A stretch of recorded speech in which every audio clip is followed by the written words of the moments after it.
Menteri Keuangan Sri Mulyani memberikan penjelasan terkait sempat timbul simpang siurnya terkait temuan transaksi janggal 300 triliun rupiah di Kementerian Keuangan.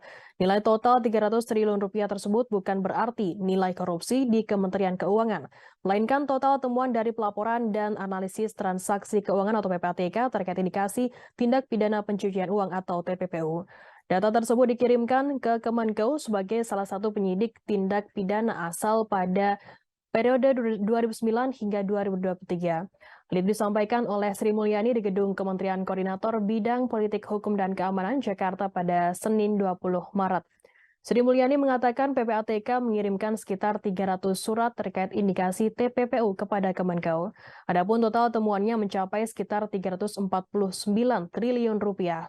Sebanyak 300 surat temuan PPATK yang dikirimkan ke Kemenkeu secara garis besar terbagi menjadi tiga. Pertama, berkaitan dengan transaksi berbagai entitas non-pegawai Kemenkeu. Kedua, surat yang ditujukan kepada aparat penegak hukum. Ketiga, surat terkait indikasi TPPU yang melibatkan pegawai non-Kemenkeu.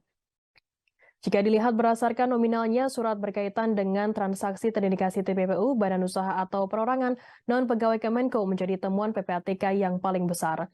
Sri Mulyani mengatakan terdapat 65 surat berisi transaksi keuangan dari perusahaan atau badan usaha atau perseorangan yang tidak menyangkut pegawai Kemenkeu dan dengan nilai indikasi TPPU mencapai 253 triliun rupiah.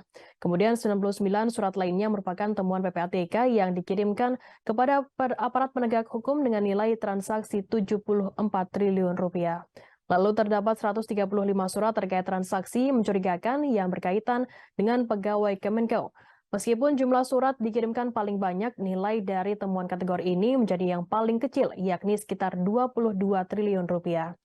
Terkait dengan temuan yang berkaitan dengan pegawai Kemenkeu, Sri Mulyani memastikan bahwa pihaknya telah melakukan penindakan. Pegawai yang ditemukan bersalah terkait temuan PPATK tersebut disebut telah dikenakan sanksi, terkena penurunan pangkat, hingga terkena hukuman penjara.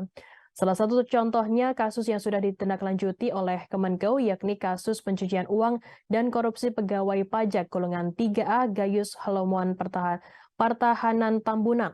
Sri Mulyani mengatakan nilai dan transaksi TPPU berkaitan dengan Gayus mencapai 1,9 triliun rupiah. Sri Mulyani juga menyinggung nama mantan Direktur Pemeriksaan dan Penagihan atau DP Ditjen Pajak Angin Prayitno Aji.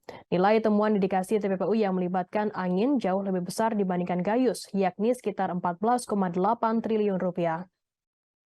Komitmen penindakan terhadap temuan PPATK disebutkan Sri Mulyani akan terus berlanjut ke depannya.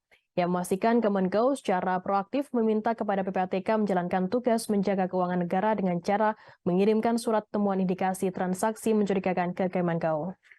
Saya ingin mengklarifikasikan karena berbagai informasi yang memang sudah sangat simpang siur. Satu, Pak Ivan sebagai Kepala PPATK mengirimkan surat kepada Menteri Keuangan pada tanggal 7 Maret 2023.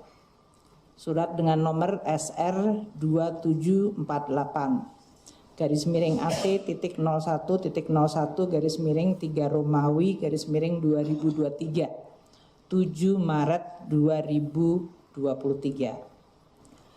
Surat dari Kepala PPATK ini berisi seluruh surat-surat PPATK kepada Kementerian Keuangan terutama Inspektorat Jenderal dari periode 2009 hingga 2023. Ada 196 surat.